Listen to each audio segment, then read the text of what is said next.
Boa noite a todos, sejam muito bem-vindos à nossa reunião semanal do Neurotrauma. O nosso grupo Neurotrauma MG é um grupo focado em discussões em neurocirurgia e neurotraumatologia. A gente tem as nossas reuniões semanais que vêm ocorrendo aí com fidelidade todas as terças-feiras, às 19 horas. Então, sempre que puderem participar, que puderem estar aqui conosco, são convidados para vocês poderem ter acesso ao link das reuniões e também, né, aos temas, aos horários.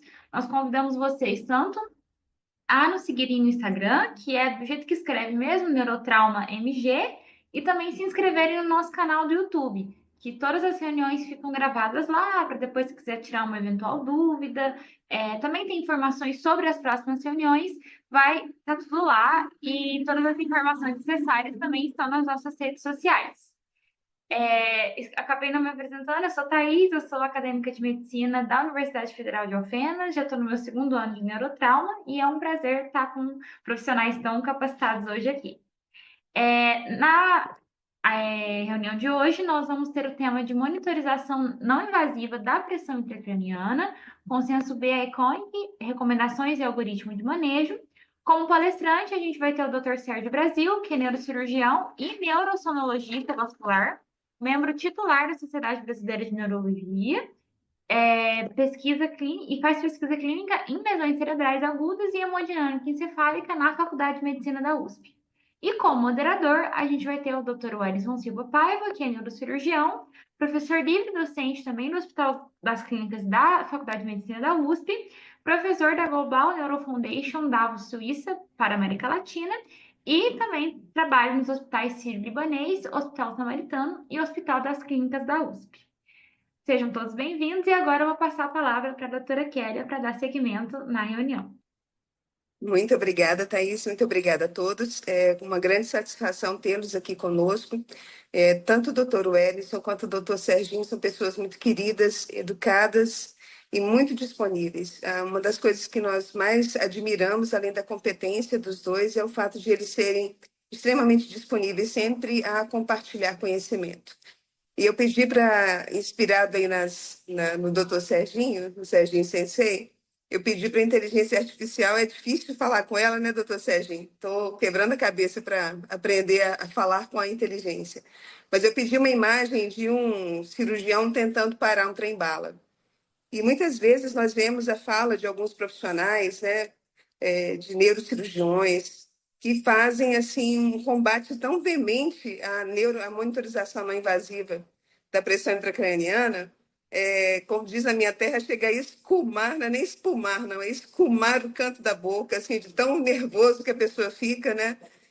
Refutando cada detalhe. Eu acredito que é uma tecnologia que veio somar, ela não veio substituir alguns parâmetros. É claro que a monitorização invasiva ela tem muita informação, e muitas dessas informações são insubstituíveis, mas ela veio acrescentar demais e veio oferecer uma alternativa. Então, eu acho que é muito importante agora nós não temos outra opção a não ser entender mais, estudar mais. E uma das características do Dr. Sérgio e também do Dr. Edson é não só compreender, mas também querer estudar e comprovar e parametrizar isso, que é, de certa forma, muito importante para nós, neurocirurgiões. Então, é com muita alegria, trago aqui um abraço do doutor Silvio, que está em cirurgia, mas desejo a todos uma excelente reunião e muito gratos estamos aí pela participação de vocês. Doutor Sérgio, fique à vontade. Obrigado, doutora Kélia. Antes de tudo, né, agradecer novamente pelo convite, né, sempre um grande prazer realmente conversar com uma plateia aqui que reúne desde acadêmicos até, né, professores seniors e que a gente busca, quando é convidado, trazer novidade daquilo que, graças a Deus, a gente tem participado também, contribuído de alguma forma. E sim, o tema é extremamente empolgante, o tema é extremamente recente, inovador e atual. E até então, por isso mesmo, pegando suas palavras, o chamado, né, para que o neurocirurgião se atualize. meu grande, vamos dizer, guru, né, introdutor em toda essa dinâmica foi o professor Edson Chu, um neurocirurgião pioneiro no Brasil em estudo de hemodinâmica encefálica com Doppler transcraniano. E, e aí como quando eu cheguei a ser aluno dele, eu trazia exatamente aquilo que ele reclamava, que o pensamento do neurocirurgião é muito anatomista e pouco fisiológico, né? Se pensa pouco na fisiologia e muito na anatomia. Até por isso que nós temos guidelines para tratamento de pressão intracraniana meio que estáticos, né? Mesmo que meio que tudo ou nada.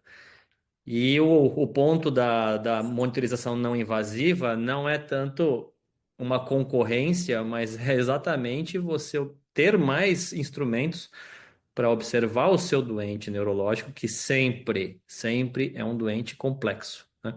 Não tem tratamento, não tem doença neurológica simples de tratamento, né? O simples pode ser a ponta do iceberg que você está vendo. Sempre existe muito mais coisa por baixo que, se você não tiver instrumento para monitorizar, para descobrir, para investigar, você vai passar desapercebido, talvez tendo um desfecho não tão agradável lá na frente. Eu vou então compartilhar a apresentação, pode ser? A gente não apresentou aí o Dr. Paiva. Vamos apresentar o Dr. Paiva primeiro. Professor, por favor. E aí a gente já parte para a aula.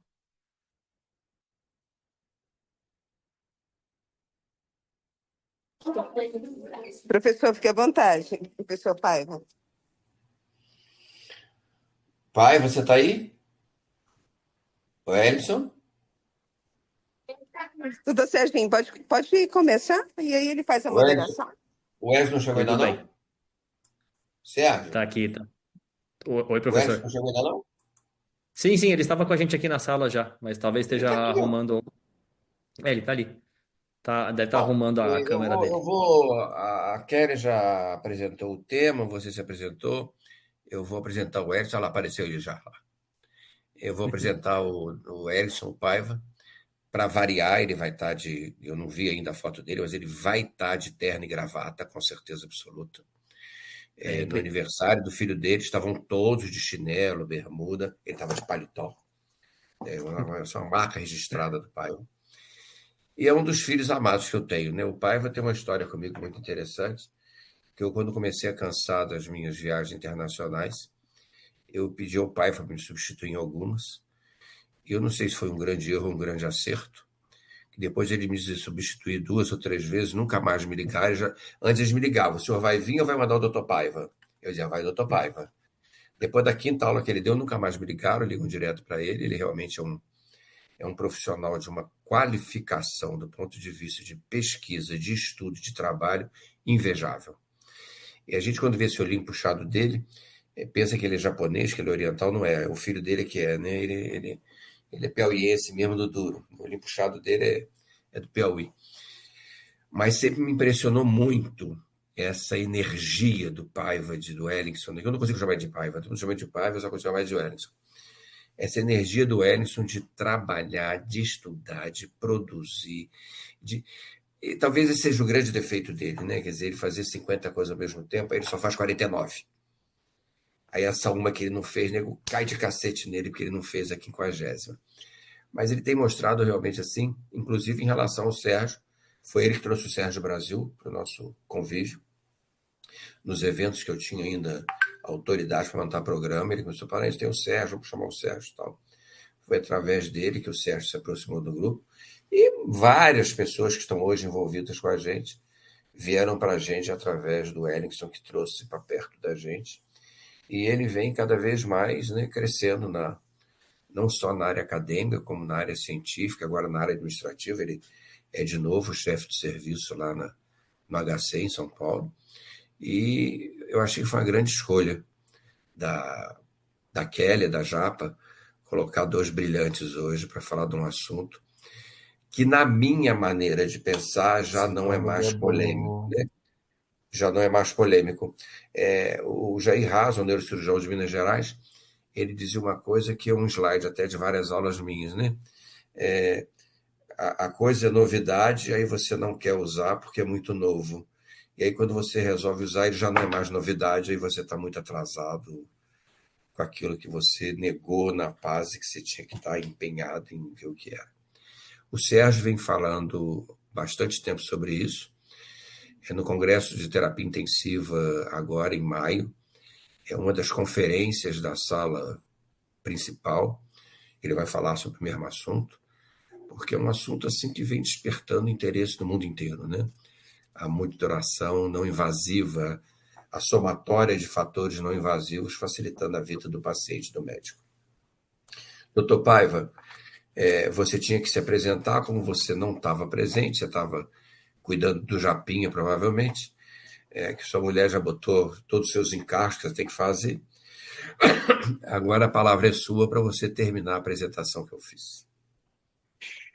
Então, agradeço as palavras do professor Paranhos, é uma grande liderança para todos nós, um pai para todos aqueles que lidam com neurotrauma e com neurointensivismo. Eu acho que o tema é um tema muito pertinente, como o doutor Paranhos e o doutor Sérgio Parece que você está estudando falaram. no UpToDate.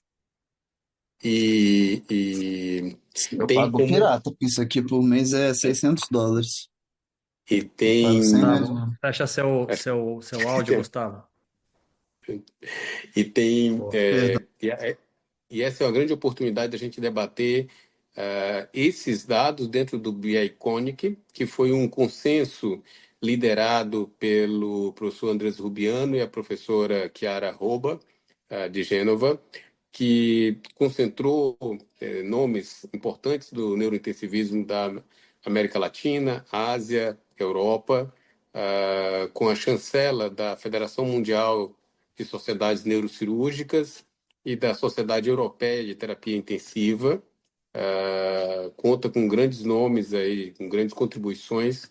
O Sérgio vai poder debater para a gente, apresentar os principais achados que foi constituído no modelo de consensus Delphi, com reuniões online inicialmente e uma finalização num grupo de trabalho de 2 dias em Bruxelas. Por isso esse apelido de consenso de Bruxelas. Então, Sérgio. Perfeito, professor. Obrigado. Vou então partir aqui para compartilhamento da tela. Ok, tudo certo com o compartilhamento. Muito bem. Então, como o professor introduziu, né, o consenso ICONIC por uma mnemônica, né, da monitorização não invasiva e de Bruxelas, porque o encontro final foi lá num encontro num evento de neurointensiva europeu e reuniu um grupo extremamente heterogêneo exatamente para poder trocar experiências sobre o assunto. Depois eu vou contar algumas experiências do pessoal que compartilhou a sua vivência ali no evento. E eu sou o Sérgio, né? Eu pertenço também ao grupo do professor Paiva no HC, em São Paulo. Como um conflito de interesse, eu sou um consultor científico para a Brain for Care, uma empresa que não está diretamente relacionada com o consenso, mas alguma coisa que eu vou falar aqui está relacionado ao tema. E esse, então, combinou, né? O Iconic combinou com essa publicação, né? Na principal revista de medicina intensiva mundial, né? O Intensive Care Medicine. No Brasil, eu não sei se nesse sistema, meu mouse aparece para vocês, mas aqui, né, do Brasil participamos eu e o professor Paiva. Somos os dois nomes brasileiros aqui, mas temos pessoas então do mundo todo, exatamente para que esse consenso fosse representativo da heterogeneidade, né, no assunto no mundo. E então, assim, de forma geral, né, eu não gosto de fazer apresentações muito longas, extensas e com muitos algoritmos colocados na apresentação, porque todo mundo que está assistindo vai aprender mesmo quando ler o trabalho e quando, né, discutir sobre os algoritmos de aplicação das ferramentas e também de escalonamento e descalonamento de terapia, né? Mas o interessante do trabalho é buscar exatamente ser completo em todos esses pontos, né? Então, juntar pessoas de todo canto do mundo, né? E recebeu o endosso, né, de sociedades como a Mundial de Neurocirurgia, a Europeia de Medicina Intensiva, a Latino-Americana de Neurocirurgia, o Consórcio Latino-Americano também, que é de Medicina Intensiva, ou seja, várias sociedades de renome, mundiais e, né, concentradas também em diversas partes do mundo, endossaram o consenso. No fim, a gente reuniu, né, na última, na reunião a gente estava perto desses 42, mas os 42 experts foram o que pertenceram à publicação final, e de acordo como para um consenso, o que que a gente precisa, né? Praticamente dois pré-requisitos, que o instrumento que entre no consenso tenha um corpo de evidência na literatura robusto, e ao mesmo tempo seja amplamente divulgado, né? Então haja vários experts utilizando as ferramentas para que possam opinar, né? Na impressão, né? No dia a dia deles, como que essas ferramentas podem ajudar. De acordo com isso, então, né? São três ferramentas que foram escolhidas para o consenso final, que seria o NPI, né? O NPI é um algoritmo, é um índice derivado do pupilômetro, né? Do pupilômetro automático que acabou de entrar no Brasil. O índice de pulsatilidade e as velocidades sanguíneas pelo Doppler, né? E a bainha do nervo óptico, o diâmetro da bainha do nervo óptico pelo ultrassom do nervo óptico. São três técnicas beira-leito, técnicas relativamente baratas e técnicas que têm, claro, cada uma as suas limitações e as suas vantagens, que a gente vai falar um pouquinho mais, mas são as três técnicas mais amplamente estudadas no mundo e que já apresentam um grau bem elevado de divulgação, estão difundidas no mundo. E o interessante também, então, que o consenso ele não se propôs apenas a citar como as ferramentas são usadas, mas também propor o escalonamento e o descalonamento da intensidade da terapia em base aos resultados. E isso a gente está falando assim, que essas técnicas, né, quem trabalha com elas, quem conhece, sabe que elas passam informação muito além do que só avaliar se o paciente tem ou não tem hipertensão intracraniana, né? Elas não provêm o valor da pressão intracraniana, elas apresentam a pressão intracraniana de uma forma mais qualitativa. Será que o paciente tem um compromisso da complacência intracraniana, tem um compromisso da pressão intracraniana? Ou será que não tem, né? É meio que tudo ou nada, porém, eles acrescentam outras informações ricas para o acompanhamento do doente ao beira-leito, que é o que a gente vai falar de forma mais particular de cada uma delas. E é isso aí, né? Como eu explicava, bom, a gente tem dois consensos bem interessantes, né? Que é o de Seattle, que hoje todo mundo que trabalha com neurotrauma, né? Porque é um consenso que foi também criado em base ao traumatismo craniano. Perdão, que entrou uma ligação e me fez sair da. Pronto, voltou a apresentação. Então, a gente tem o consenso CIBIC, que orienta como manejar a pressão intracraniana a partir dos diferentes níveis de intensidade de terapia, desde o 0 até o 3, e o CREVICE, que foi depois, então, do Best Trip Trial, como o Chesnut, com o seu trabalho, né, em 2012, mostrou que era possível, né, ou seja, não haveria grandes diferenças entre monitorizar e não monitorizar a pressão intracraniana, foi bolado o CREVICE, que é uma forma de você guiar o tratamento do doente ou guiar as terapias quando você tem apenas a avaliação clínica e a imagem, né, a tomografia. Claro que isso é totalmente questionável, né? A gente vai realmente estar bastante limitado usando esse nível esse tipo, né, de manejo de doente, de avaliar o doente, Mas é o que é o melhor modelo possível para quando você não tem a pressão intracraniana disponível, né? Quando você pensado isso muito para regiões do interior da América Latina, né? Interior da Ásia, interior da África, lugares de difícil acesso para tecnologias. E aí, então, como eu expliquei, a gente então propõe no trabalho quando você deve talvez investigar mais o seu paciente e avançar no nível de terapia, e se você estiver com um nível de terapia mais intenso, retroceder, né, de acordo com as informações não invasivas. Essas são as três técnicas, como eu falei para vocês: Doppler, bainha do nervo óptico por ultrassom, né, e a pupilometria automática. Falando um pouquinho em particular delas, né, o Doppler transcraniano seria, no meu ver, a mais completa delas. Uma técnica fantástica que traz informação riquíssima, além de, né, poder fazer inferências se o paciente tem hipertensão intracraniana ou não. Ele passa muita informação sobre o estado da hemodinâmica cerebral, né? É o que eu faço no meu dia a dia atualmente, trabalhando com essa ferramenta. Porque quando a gente vê, por exemplo, aqui a gente tem duas imagens espectrais, né? A imagem da esquerda seria o Doppler normal, onde a gente vê que o pico sistólico não tem uma grande diferença com o fim diastólico, né? Já na imagem da direita, a gente vê que há uma maior diferença entre o pico sistólico e o final diastólico. Isso pode representar, né, uma elevação da resistência intracraniana que vai incidir sobre a parte mais frágil, né, do ciclo cardíaco, que é a fase diastólica.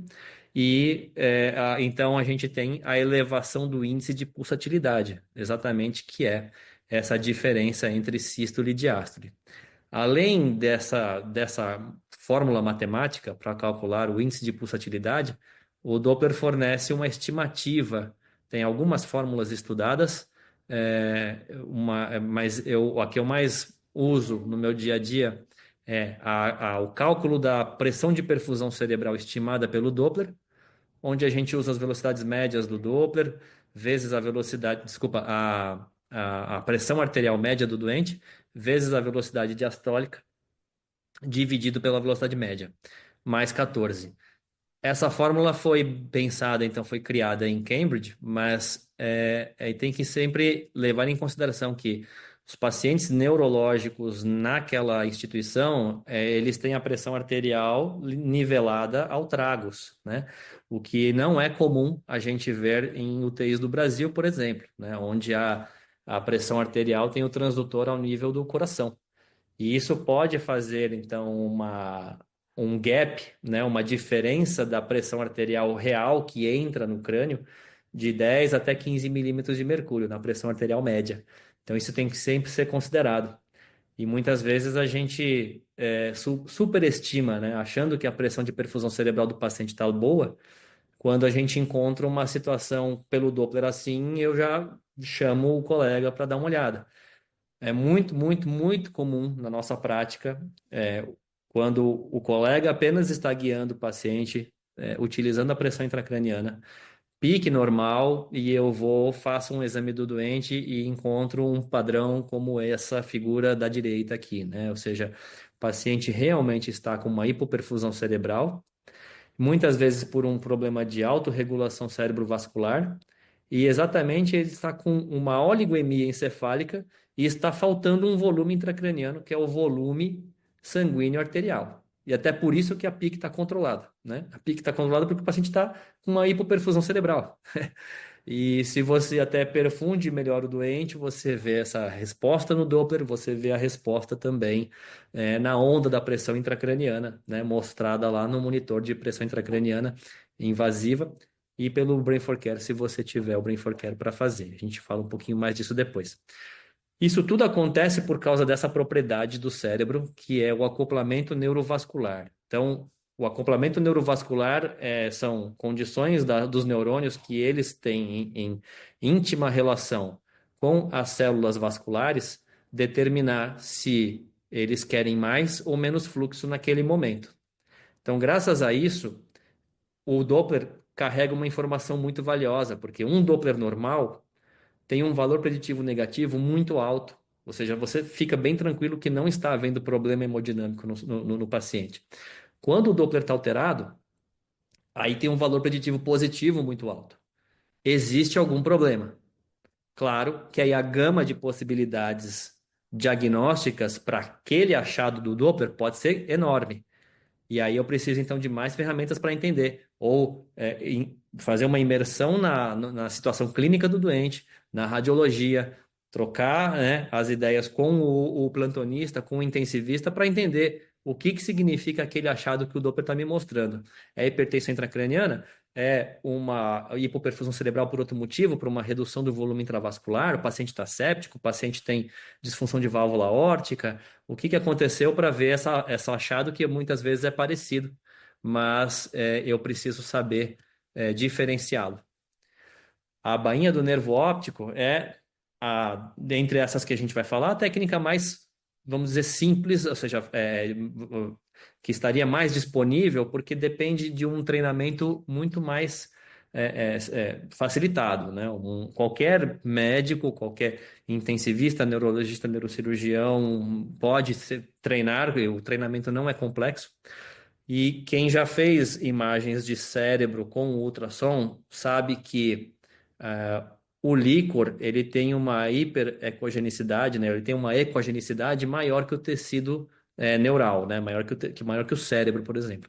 Então, quando vai fazer a bainha do nervo óptico, avaliar a bainha do nervo óptico com ultrassom, a gente vê ao lado do nervo que é hipoecóico, duas barreiras, duas linhas mais hiperecóicas aos lados. Essa é a coluna dicórica, né, que está ao lado do nervo.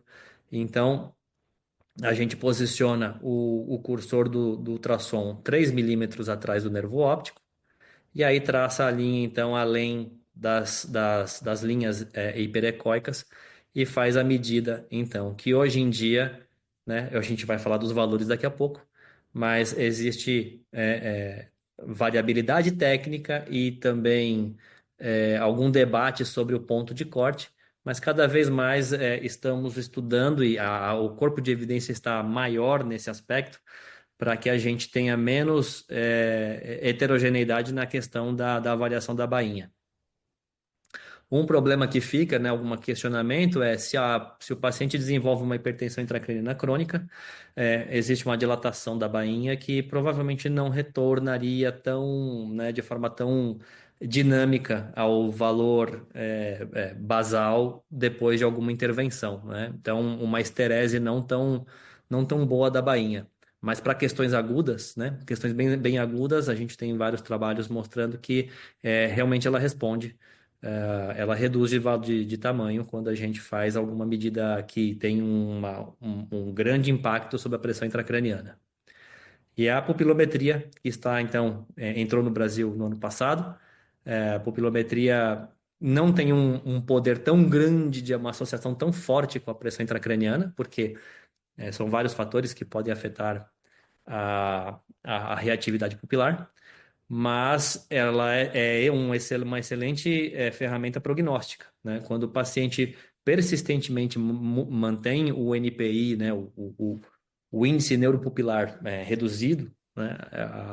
O prognóstico desse paciente ele está comprometido. E uma propriedade interessante da pupilometria é a capacidade de Oi? avaliar se o paciente está tendo dor, apesar de estar sedado, né? Por favor, tem algum microfone aberto aí? O pessoal pode fechar? Então, ótimo. Essa aqui talvez a parte mais importante da apresentação, que é o seguinte, como eu disse, então, nenhuma das técnicas é perfeita, nenhuma das técnicas é capaz de aferir a hipertensão intracraniana e acertar sempre, e nem descartar sempre a possibilidade de hipertensão intracraniana, porque cada uma delas avalia o efeito, avalia o fenômeno por um ângulo diferente. Então, o que no consenso foi proposto? Sempre é importante ter ao menos duas ferramentas para avaliar o doente quando você pensa em pressão intracraniana, né? O NPI abaixo de 3 eleva a possibilidade de uma hipertensão intracraniana. A bainha do nervo óptico acima de 6 milímetros também, com tudo os pontos de corte que contribuem para aumentar a suspeita, né, de hipertensão intracraniana. O índice de pulsatilidade pelo Doppler acima de 1,3, uma velocidade diastólica abaixo de 20. Isso, né, se a gente consegue imaginar um regime de uma tensão, uma elevação de resistência muito importante dentro do crânio e que vai comprometer, então, a fluência, né, a fluidez do sangue dentro do crânio. A estimativa da pressão intracraniana pelo Doppler, acima de 20 e 22 milímetros de mercúrio, pode também ajudar a aumentar a suspeita de hipertensão intracraniana.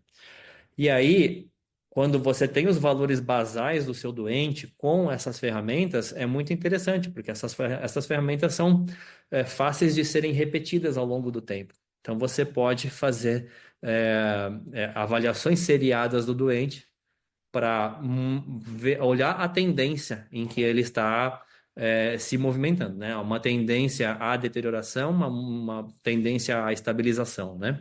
Se você tem aumenta demais, ou seja, um decréscimo, né, de mais de um ponto no NPI, ou seja, um NPI que era 3 passou para 2, né, ainda pior. Um aumento de mais de meio milímetro na bainha do nervo, um aumento de mais 0,5 no índice de pulsatilidade. Todos esses contribuem você observar que o seu paciente está deteriorando. E basicamente, então, é o que eu disse aqui, de acordo com, em vez, então, agora, o Iconic, ele foi, então, planejado para quando você não tem avaliação de pressão intracraniana. Então, isso serve tanto para salas de emergência, né, onde ainda você não colocou a PIC no paciente, ou lugares onde você realmente não tem disponível. Até alguns serviços aqui no Brasil, por exemplo, você tem uma quantidade de 5 catéteres de PIC por mês, vamos dizer. Então, se você precisou, chega um sexto, sétimo doente naquele mês e você já, né, esgotou a sua cota, você não teria condições. Então, assim, dado todo esse panorama, né, complexo, a gente sabe que no Brasil tem uma grande utilidade esse tipo de informação, né? Algoritmos tanto de suspeita, né, tanto quanto de terapia, né? Ou seja, tanto de diagnóstico como de orientação de terapia para a gente guiar nossos pacientes. Esse aqui é o CIBIC, então, né, que só isso aqui é toda uma aula, toda uma apresentação poderia ser só em base a este algoritmo, que são, então, os tiers, né, os níveis de intensidade de terapia, de acordo com os valores de PIC. Então, a intenção do Iconic é aplicar estes mesmos níveis de acordo com o acompanhamento da informação não invasiva, basicamente naqueles pontos de corte que eu mencionei. Então, se seu paciente estava com as informações não invasivas normais e ele começa a ter deterioração, pelo menos em duas delas, né? Você então já inicia o Tier 1 e observa a resposta. É muito bom, todas elas, né, têm um dinamismo muito bom. Então, você, não tanto a pupilometria, mas especialmente o Doppler transcraniano, ele tem um poder, não, um poder de resposta dinâmica muito interessante quando você faz medidas beira-leito. Então, em algum momento, seria uma aula só discutir o CIBIC. Esse aqui é, por exemplo, um algoritmo do Iconic, né? Onde você, por exemplo, não tem a tomografia, né? Então você, um dos colegas que participou lá em Bruxelas, da determinação aqui do Iconic, né? Do consenso, vindo da África, ele disse que no serviço dele eles tinham tomografia, por exemplo, só na quarta-feira. Então, qualquer trauma grave que ele recebesse, né, na quinta, na sexta, no fim de semana, ele não saberia nem, né, não teria ideia de como está a situação intracraniana do doente, até que ele chegasse à possibilidade de fazer a tomografia. Então, ferramentas que estão à mão, Ferramentas que estão à beira-leito o tempo todo e que você pode repetir do seu doente quantas vezes você quiser. Por isso, então, assim, né, pensando numa questão sem tomografia, esse foi pensado o algoritmo. Mas mais para a nossa realidade, vamos pensar então um algoritmo onde a gente tem a avaliação clínica, a tomografia e as técnicas não invasivas. Esse aqui é o que se encaixa mais na realidade brasileira, por exemplo, né? Que normalmente a gente tem um acesso bem razoável à tomografia. Depois o Paluan pode falar, se o Dr. Robson tiver aí também, podem falar como é que é a realidade na Amazônia, por exemplo, onde o pessoal vem de centros muito distantes. Se há já atualmente centros com tomografia disponível, né, fora das grandes cidades da Amazônia, por exemplo, né, fora de Manaus, a gente encontra, né, o ideal é você ter realmente, né, a tomografia, a avaliação clínica e as técnicas não invasivas para você fazer o acompanhamento. Mas, basicamente, então, né, não vou me deter tanto nos algoritmos, que isso aí a gente pode estudar e aprender. A questão é isso, como foi introduzido, né, pelo professor Paranhos, é pensar dessa forma, pensar de uma forma mais holística. Se a gente, por exemplo, está apenas monitorizando pressão intracraniana, a gente vai ter mais, e até pelo guideline da forma como está estabelecido, né, 22 milímetros de mercúrio é quando a gente atua, você então vai conseguir também ter algo meio que binomial, né? Assim, abaixo dos 22 eu estou no estágio A, onde não preciso fazer nada. Acima dos 22 eu estou no estágio D, o pior cenário possível, onde eu tenho que tratar o meu doente. Só que esse tipo de pensamento, ele não abrange as zonas cinzentas, né? Que é nesse artigo que a gente publicou junto com o professor Godoy, o Biano e o próprio também professor Paiva, sobre as zonas cinzentas dentro do neurointensivismo, né? Paciente que muitas vezes tem uma pressão intracraniana razoavelmente boa, porém tem problema de perfusão cerebral. Paciente com uma hipertensão intracraniana que muitas vezes está até tolerando razoavelmente essa hipertensão intracraniana, combinado também com oximetria e com NIRS, né, que são coisas também menos disponíveis no Brasil. Mas a ideia é que a monitorização não invasiva, ela pode não apenas ser usada quando a PIC não está invasiva, não está disponível, mas também como um braço de informação adicional e sinérgica, né? Eu tenho a PIC lá, eu sei como é que está a PIC, porém, num valor mais intermediário, por exemplo, ali para cima de 16, 17, 18 milímetros de mercúrio, tem pacientes que já estão dentro de um regime de hipertensão intracraniana. E tem outros pacientes, mais raro, mas acontece, de pacientes ali com seus 23 milímetros de mercúrio, 24, que ainda estão tolerando razoavelmente aquela tensão. A informação não invasiva consegue te ajudar a fazer uma sintonia fina nesse doente de acordo com tantas informações fisiológicas que elas providenciam para a gente. Como a gente vê o futuro, né? A gente tem agora aqui no Brasil, e que, né, está expandindo para o restante do mundo, o Brain for Care, né? Uma técnica criada aqui no Brasil que, para mim, é a mais dinâmica de todas, né? Porque é um sistema que ele está à beira-leito e não onera o médico, né? Praticamente assim, bainha do nervo óptico e Doppler, você vai precisar de um médico para fazer. Se você tiver treinado em bainha, ok, mas vai precisar de um médico. E a pupilometria pode ser um enfermeiro fazer, o Brain for Care, o enfermeiro também pode fazer, onerando menos o médico. E aí, o que o Brain for Care faz? Ele exporta para qualquer aparelho móvel o pulso da pressão intracraniana em tempo real. Por que eu coloquei o Brain for Care aqui? O Brain for Care não entrou no consenso Iconic, né? Porque exatamente ele já preenche o primeiro pré-requisito, que é tem um corpo de evidência robusto. Quem, né, ainda no nosso meio ou até no dia de hoje vier dizer que eu não sei, eu não uso porque não tem evidência, na verdade é porque não conhece a evidência, porque não foi estudar e porque não se atualizou, porque a evidência que tem sobre o método é super robusta.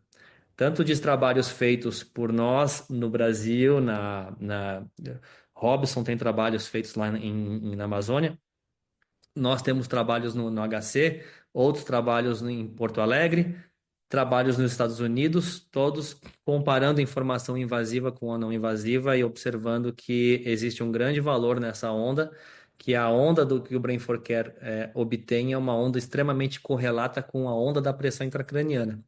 E o que é interessante? Que há uma análise da onda de forma quantitativa. Então, a gente não precisa ficar olhando para a onda e ficar elucubrando onde é que estão os picos e qual seria a relação entre eles. O próprio sistema, além de captar a onda de forma não invasiva, já faz essa leitura para a gente, dando parâmetros como a razão P2P1 e o tempo para o pico, que são parâmetros da deformação da onda, né? Quanto mais deformada está a onda, menos complacência a gente tem uma inversão da razão P2P1 e tem também um alargamento do tempo para o pico. São dois parâmetros numéricos extraídos da onda. Por que eu pus isso aqui? Porque a própria doutora Chiara Arroba já encomendou para que uma revisão sistemática reunindo toda a informação a respeito do Brain for Care fosse realizada para que para que eles possam, ela quer prover, ela já tem um sistema com ela em Gênova, e ela está fascinada com o que ela tem visto. Ela quer essa revisão também para propor uma atualização do Iconic, já colocando esse modelo, essas quatro, né, os quatro cavaleiros aqui, né, o D'Artagnan e os três mosqueteiros, que seriam aí o modelo ideal de avaliação de um doente em caráter não invasivo. Essa é aqui uma foto de um paciente real, um paciente do professor Andrés Rubiano. Ele também tem um Brain for Care lá no serviço dele na Colômbia.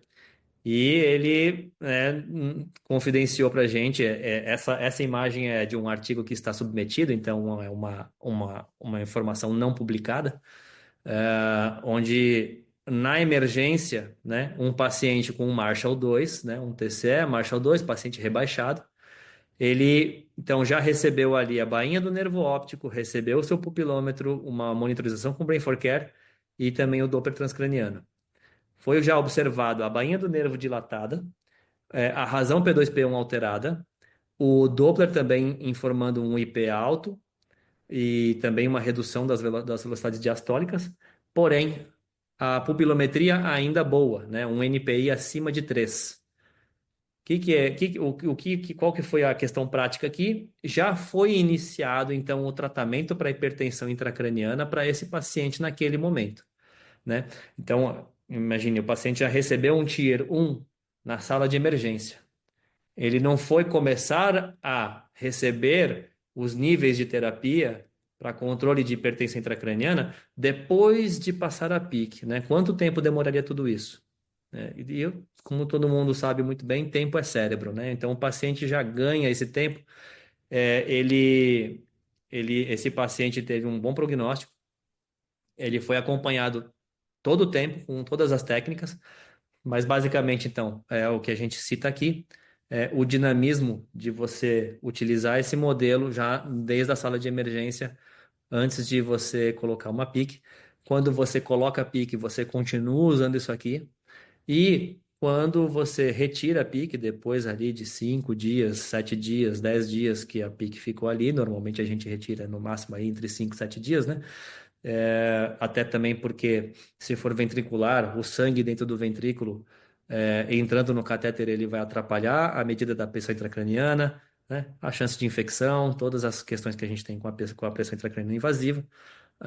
A gente então tem uma informação mais dinâmica, né? O que eu gosto muito de dizer é que quando a gente põe a PIC, a gente fica acomodado com um raciocínio estático. E o paciente é complexo, a gente tem que sempre se armar de mais informação para entender o que está acontecendo com ele. Beleza, pessoal? Estou ansioso pela discussão com vocês e aproveito também para falar aqui, para fazer o chamado, como o professor Paranhos falou no começo, né? Tem o Congresso Mineiro agora, Medicina Intensiva, no próximo mês. lá em BH, e nós estaremos lá para apresentar trabalhos e discutir também sobre todo esse mundo maravilhoso da monitorização não invasiva e da fisiologia cerebrovascular. Parabéns, parabéns, doutor Serginho, pela excelente aula. Convidar agora o doutor Wellington para fazer as suas considerações. Então, parabéns, Sérgio, pela apresentação. Eu acho que é uma oportunidade poder discutir esse consenso. É um consenso que pôde apresentar a visão de experiências importantes da América Latina. Nós temos como autores aqui do Brasil, eu, o Sérgio, mas também entre a audiência nós temos o professor Videta e o professor Godoy, que também foram autores e puderam colocar a visão que a América Latina tem sobre a monitoração não invasiva dos pacientes neurocríticos, tanto com traumatismo cranioencefálico quanto com outras condições. O tema é, sem dúvida nenhuma, muito relevante, como o Sérgio ressaltou, e o que faltava era os referenciais. Faltava a gente apresentar essa visão de especialistas, somado com uma evidência da literatura de quais são os valores de corte, que naturalmente não devem ser utilizados de forma rígida, não de forma presa, né, mas utilizado como um referencial realmente. Eu acho que aí, nesse aspecto, né, em termos de debate, quanto a esse parâmetro, dentro daquilo que o Sérgio colocou, o que a gente poderia ressaltar são dois pontos importantes, e aí eu vi também a opinião do Sérgio e da audiência. Um ponto, eu acho que é, por exemplo, os pacientes com traumatismo moderado, em que é o paciente que, mesmo em condições onde os recursos são francamente disponíveis, há uma dúvida se quanto à monitoração invasiva desses pacientes, ter que indupar o paciente, ter que fazer a invasão do paciente num TCE moderado, onde, claro, há todo um cenário de TCE que varia, né, o TCE moderado, dentro do regime de TCE moderado. O outro aspecto em que esse consenso foi focado foi exatamente onde a limitação de recurso é uma realidade. E isso é realidade em toda a América Latina. A gente não tem recursos como leitos de UTI em todos os pacientes, recursos de monitoração em todos os pacientes. E aí, aproveitar e ouvir também aí do Sérgio, um questionamento que eu faria é em qual paciente você poderia utilizar os métodos não invasivos de monitoração no paciente, pensando agora no paciente em coma, mesmo num cenário em que você tivesse a disponibilidade de recursos para monitoração invasiva, algum paciente você utilizaria como triagem? E qual seria o paciente aí no sentido do consenso e também na sua experiência, Sérgio? Ótima pergunta, professor. Nessa situação eu tenho sido cabeçudo porque eu acabo não registrando as coisas que eu vejo no meu dia a dia, que seriam lindas para mostrar numa aula como essa. E, e é mais interessante ainda quando o paciente tem a monitorização com a pressão intracraniana e a gente associa as informações, porque normalmente, né, eu visito muitos hospitais e o nível de conhecimento dos colegas é bastante heterogêneo. Tem pacientes que lidam com paciente de neurointensiva esporadicamente, não é o cuidado prático deles de sempre, então você sabe que é muito diferente um colega que não fez um curso de especialização em neurointensivismo, um intensivista que não fez neurointensivismo guiar um neurocrítico, do que alguém que foi treinado nesse aspecto, né, onde tudo isso já foi apresentado para ele. Então, quando a gente lida com esse tipo de situação, é bonito de ver. Vou contar então um exemplo, né? Uma paciente com uma hemorragia subaracnoide de alto grau, ainda prévio à fase de vasoespasmo, então ali com o seu terceiro, quarto dia, já monitorizada com a pressão intracraniana, mostrando uma pressão intracraniana ali em 25, né? O pessoal, empiricamente, né? Aqui todo mundo, eu estou falando com gente catedrática do assunto, então todo mundo vai falar, uau, Mas o pessoal meio que empiricamente elevando a pressão arterial da doente para compensar a fórmula de CPP, PAM menos PIC, e tentar manter uma PPC adequada a custas, né, de dar pressão, de dar mais pressão arterial, aumentar a pressão arterial. Pelo Doppler eu mostrei para eles, olha, o paciente, esse cérebro está hiperêmico, né? Esse cérebro ele está desautorregulado. A gente está dando pressão arterial aqui, tentando compensar a fórmula, mas você está sendo excessivo. E eu tinha também o Brain for Care ao meu lado. Então, eu coloquei o Brain for Care e coloquei o Doppler. Doppler, então, velocidades altíssimas, IP bem alto, IP bem baixo, né? Mostrando, então, que sem resistência, aquela coisa, né? E o Brain for Care bastante alterado. E aí, então, eu falei, vamos reduzir um pouco a pressão arterial e iniciar, então, o manitol, fazer um ataque de manitol, correr aberto aqui rápido. Foi muito interessante, assim, com 40 segundos, né? Depois de 2 tracinhos, porque o Brain for Care vai dando os traços da razão P2P1 a cada 20 segundos. 2 tracinhos depois, né? Com 40 segundos, ele já começou a cair. Ele já começou a tender à normalidade. E a pique se manteve em 25 por 10 minutos. Então, o Brain for Care normalizou ali com 1 minuto de correndo manitol. A pique foi cair depois de 10 minutos. Ou seja, você já está vendo uma redução volumétrica intracraniana em tempo real ali na sua frente. Você está vendo que o que você está fazendo está dando resultado. Só que a PIC é um catéter no meio do ventrículo que ele está sob tensão. Então, para que ele sinta que realmente aquela tensão está reduzindo, ele não vai ter o mesmo dinamismo como uma ferramenta como o Brain for Care, por exemplo, que está sentindo só a variação de volume intracraniano, que está sendo reduzida naquele momento, tanto pela redução da pressão arterial, quanto pelo manitol. Então, dessa forma, a gente conseguiu orientar, olha, vamos manter a pressão arterial mais controlada aqui, a PAM em 90, assim o Doppler ficou mais adequado, assim o Brain for Care ficou bom, assim a onda invasiva ficou boa, assim a PIC caiu para 19. É tudo muito lindo. Nesse caso, a gente tinha a PIC para poder mostrar tudo isso para a gente, para ser assim, o padrão confirmador do que a gente estava fazendo, estava sendo ótimo, estava sendo bom. Mas sem a PIC, imagina, né? Fica difícil demonstrar para uns colegas que não têm esse conhecimento, não têm essa prática e essa intimidade com esse tipo de atuação, né? E isso é dia a dia, né? A gente vê isso todo dia.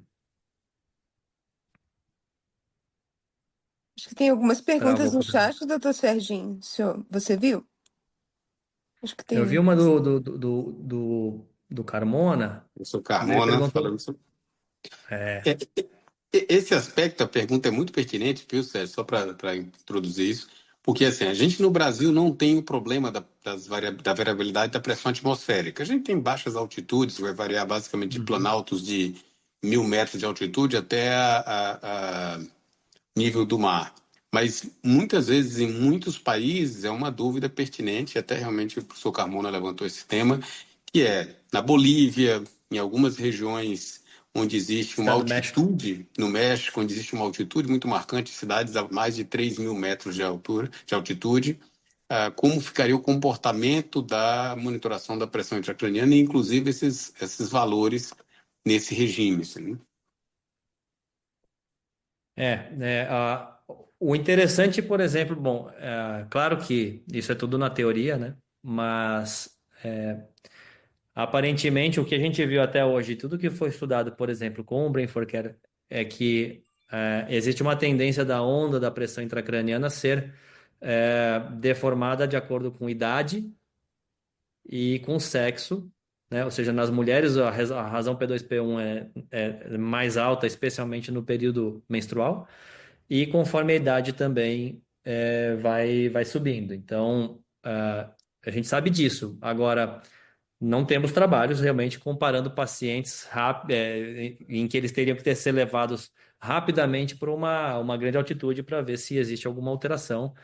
Porém, o que o Brain for Care, por exemplo, mostra é uma interação de todos os volumes intracranianos. Então, se existe uma situação de baixa resistência ao espalhamento sanguíneo dentro do crânio, você vai ter naturalmente uma razão P2P1 no mínimo de um para baixo, né? O P2 ele vai estar igual para menor que P1, porque o que determina que o P2 esteja para cima de P1 é um aumento da resistência intracraniana do espalhamento sanguíneo.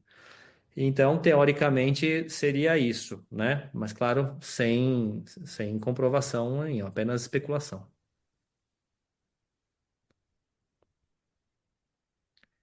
E acho que tem mais uma pergunta no chat sobre É, os efeitos de o, transfusão.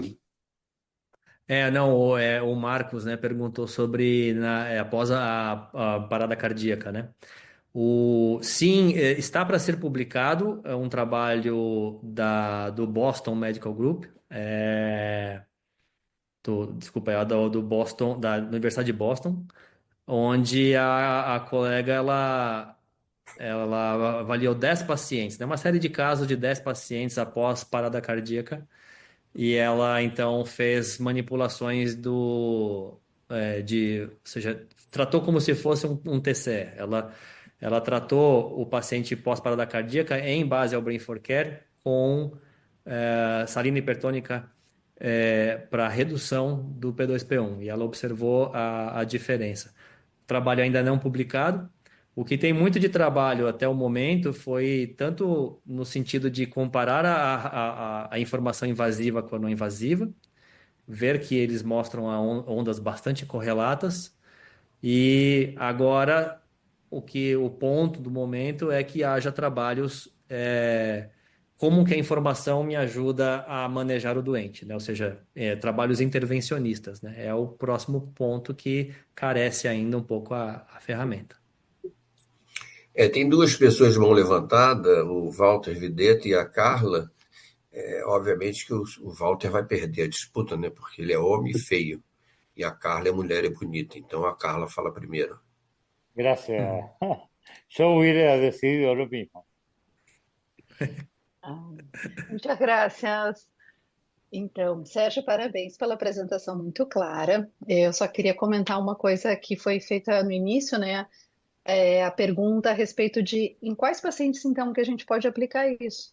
Em geral, a gente aplica muito no TCE, que é de onde saiu toda a bibliografia para o manejo da hipertensão intracraniana.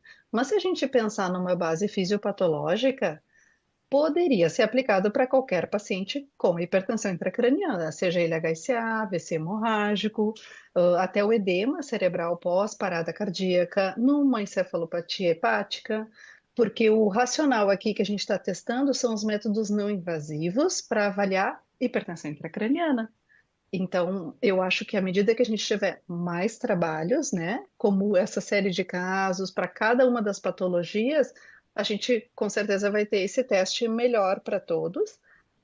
Mas por enquanto o que a gente acaba tendo mais é nesse grupo maior de TCE, que é aqueles em que está mais evidente isso. Mas se a gente tem uma hipertensão intracraniana em outra situação, como essa, a gente também vai acabar usando muito do CIBIC que a gente aprendeu e transportando para as outras patologias, né?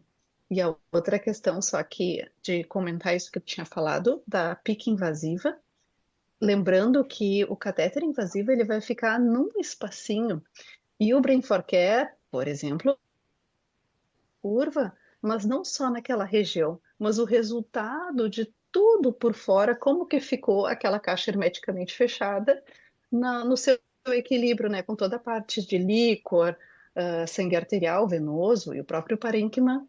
Então, o resultado de tudo isso, ele é mais geral, o que está acontecendo como resultado, e o catéter invasivo acaba sendo mais preciso para uma posição, assim como o Doppler consegue nos dizer mais de uma região, e a bainha vai mais para o hemisfério.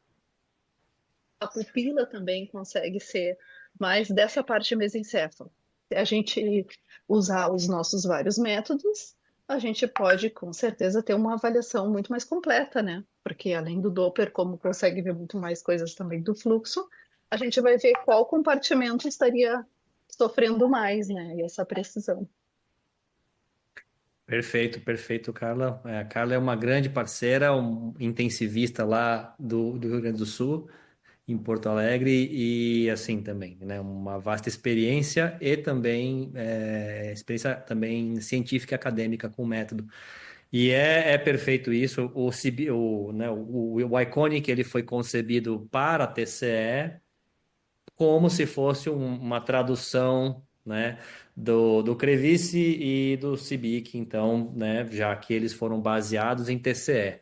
Mas, assim, é muito claro que isso se aplica a tudo. Na verdade, existe uma grande dificuldade de se elaborar estudos bem desenhados com outras patologias, onde você vai utilizar as ferramentas, porque os próprios pacientes em si são extremamente heterogêneos, né? Como você pode classificar um TCE em base à escala de Glasgow e à tomografia, fica até um pouco mais fácil fazer estudos disso, né, com TCE, o que não é tão reproduzir não é tão fácil com outras doenças. Mas quando a gente começa a usar isso no dia a dia, a gente observa exatamente tudo que você falou. O dinamismo é fantástico.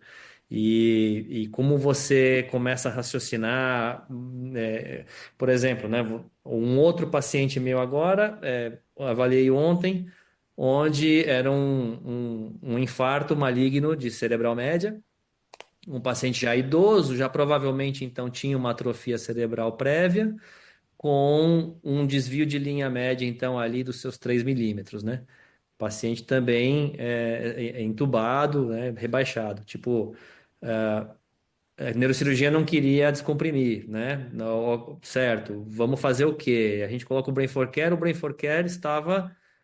na verdade, eu fiz o Doppler e eu achei um IP alto, então eu acreditei que fosse um regime de hipertensão intracraniana que estava ali por causa do infarto maligno.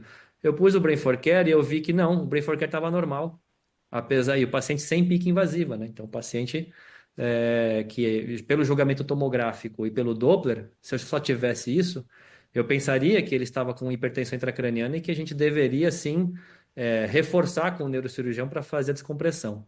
Aí quando o Brain for Care veio normal, a gente pensou, pô, vamos então melhorar, vamos dar mais volume e vamos aumentar a pressão arterial, né? De acordo com as condições do doente, né? Tinha um coração bom, não tinha então riscos para fazer então encharcar pulmão, tudo mais. Então aumentamos o volume. Então, o Doppler respondeu, melhorou muito o Doppler, o Brain for Care se manteve estável, normal. Então, putz, então realmente assim era uma condição sistêmica do doente que estava provocando a hipoperfusão cerebral e não realmente um regime de hipertensão intracraniana. Então, se você não tem um arsenal rico de informação, você olha só uma coisa por um lado, putz, a gente erra muito, a gente toma, às vezes a gente deixa de ser mais agressivo, às vezes a gente é agressivo demais, sem fazer essa, como eu digo, né, essa sintonia fina do nosso doente para poder ser mais preciso. O doutor Walter está com a mão levantada para fazer sua colocação, doutor Videta. Ok, no, bueno, gracias. No, yo creo que algunas reflexiones, muy, muy buena la presentación, Sergio.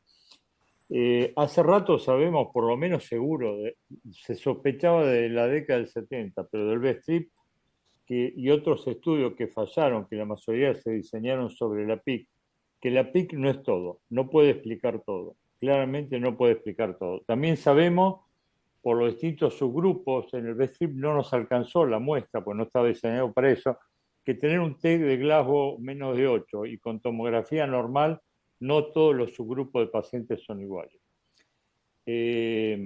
Entonces, creo que todo esto ayuda a que hay que identificar los distintos subgrupos de pacientes que ya fueron ustedes nombrando, y creo que el Brain for Care es clave. Nosotros pasamos de la época, creo que muchos de nosotros cuando empezamos a estudiar neurointensivismo, la PIC, estudiábamos la compliance, meses estudiando compliance. Y después nos olvidamos porque aparte comercialmente aparecieron algunos monitores como el Codman, que era un número, bla, bla, bla, bla, que no tenía impresora, que era más barato.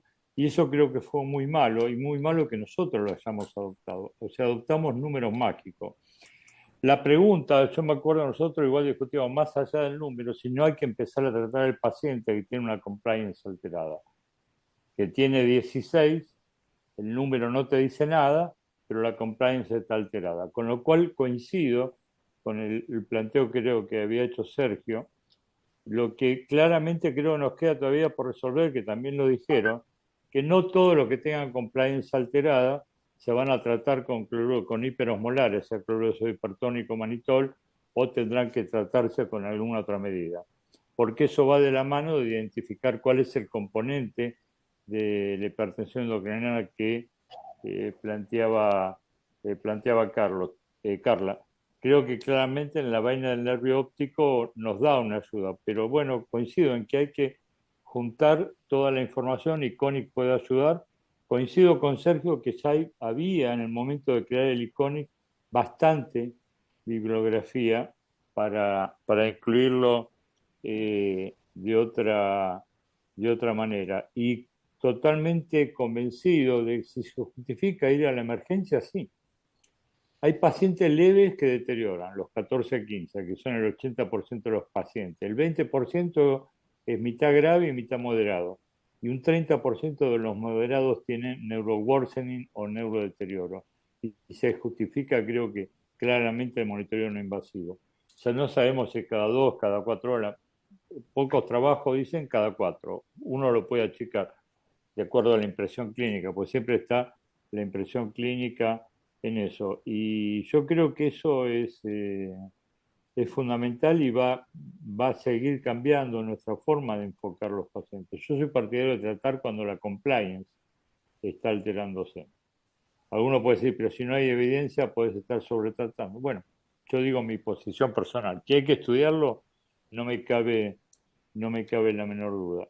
Sí, ya está comprobado de la información complementaria del Orange, de que hay poco match, poca correspondencia entre la alteración de la pupilometría y la hipertensión endocrinal, y como dijo Sergio, hay por lo menos 2 causas más que pueden alterar el NPI y el NPI, y que el 3-4 ya es dudoso. Arriba de 3 no estamos seguros, no es mejor pronóstico, puede ir para un lado o para el otro, y puede haber por destrucción directa o por compresión de otras masas que pueden o no estar relacionadas, por ejemplo, con el trauma de cráneo.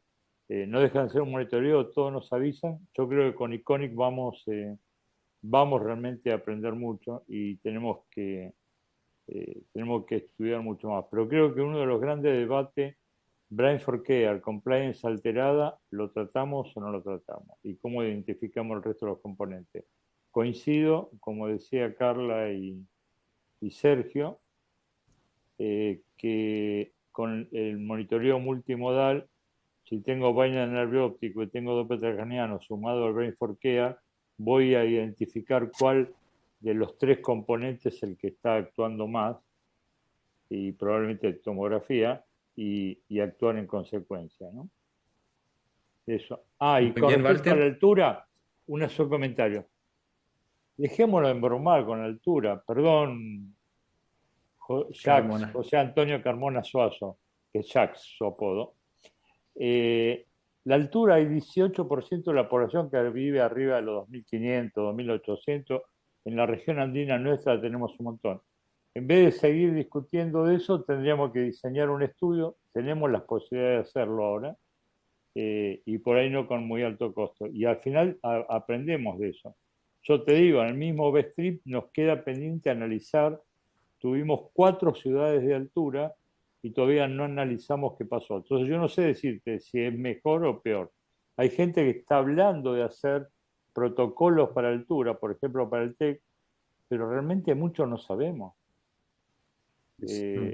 Tendríamos que plantearnos algo así. Creo que es un desafío, una deuda. Gracias. Sí, Sergio. Walter, es cierto.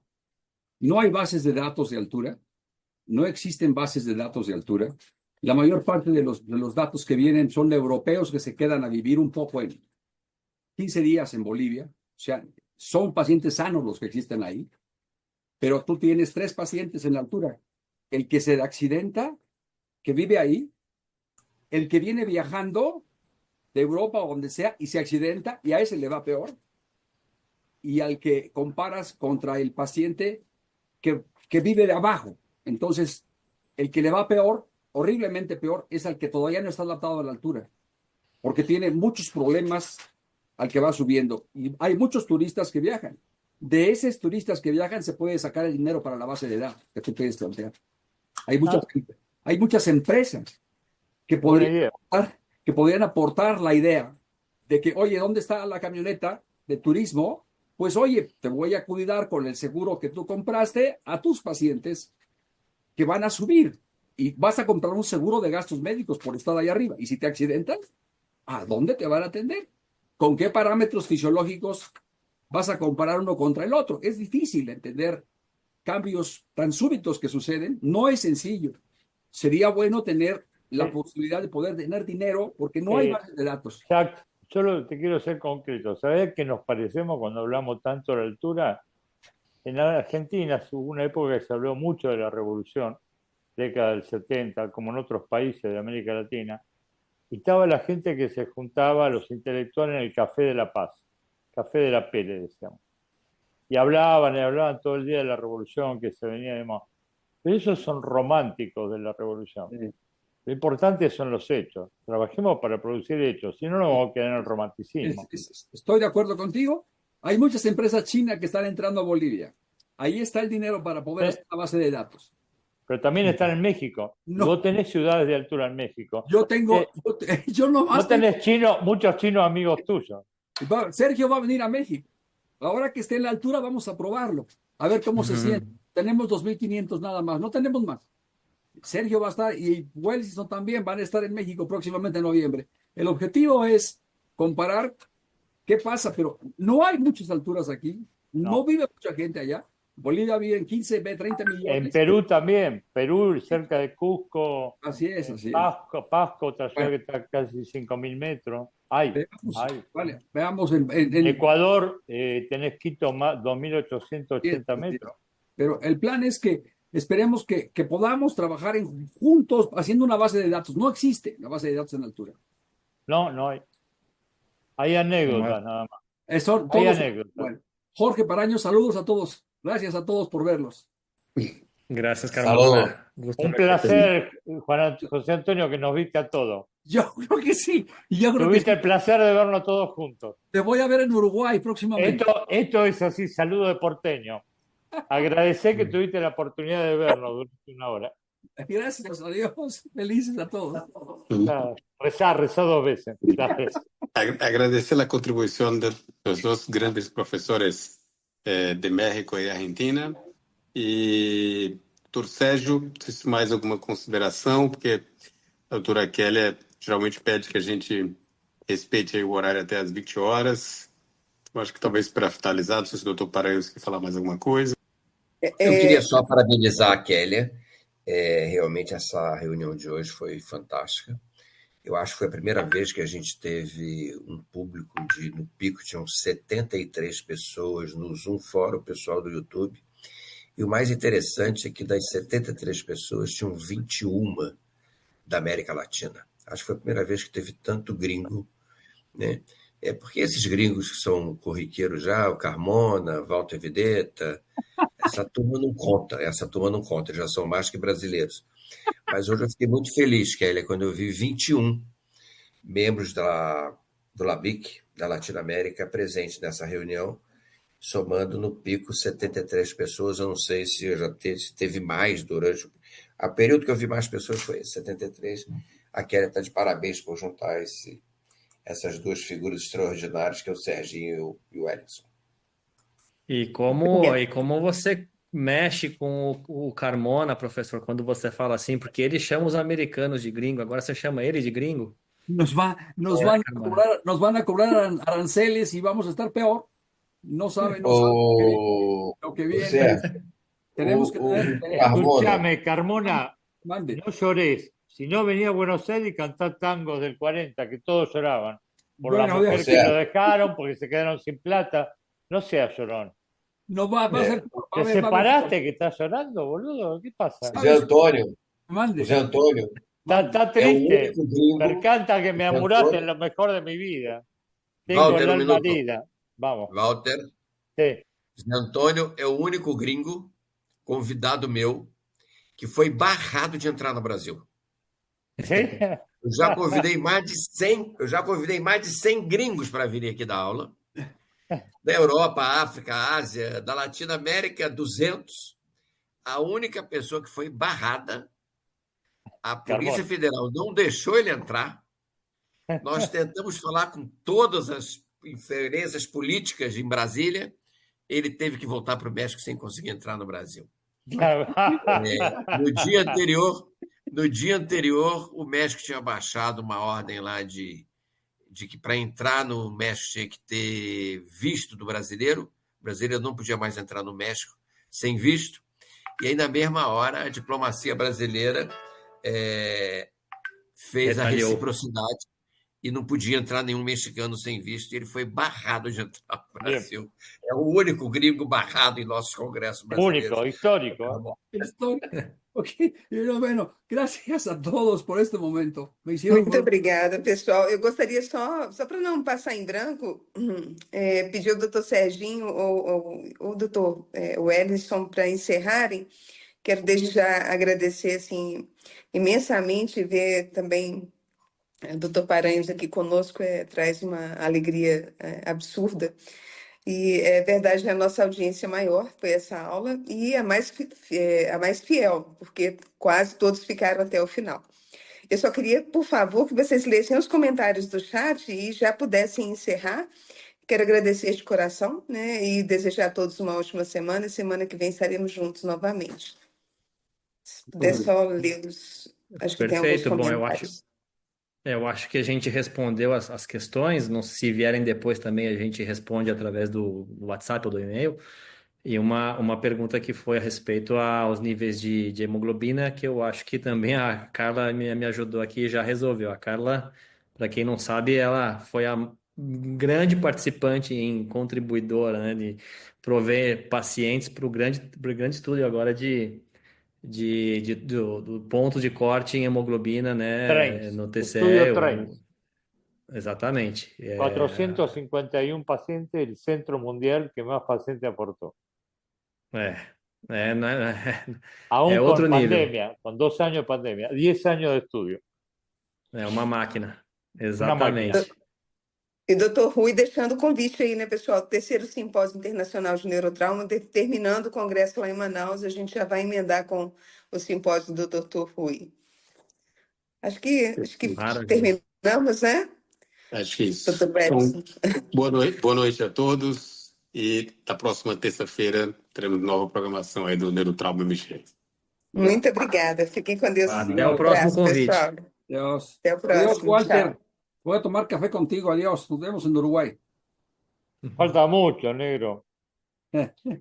Nos vemos Boa noite a en noviembre. todos. Dale, Boa chao. noite. Chao.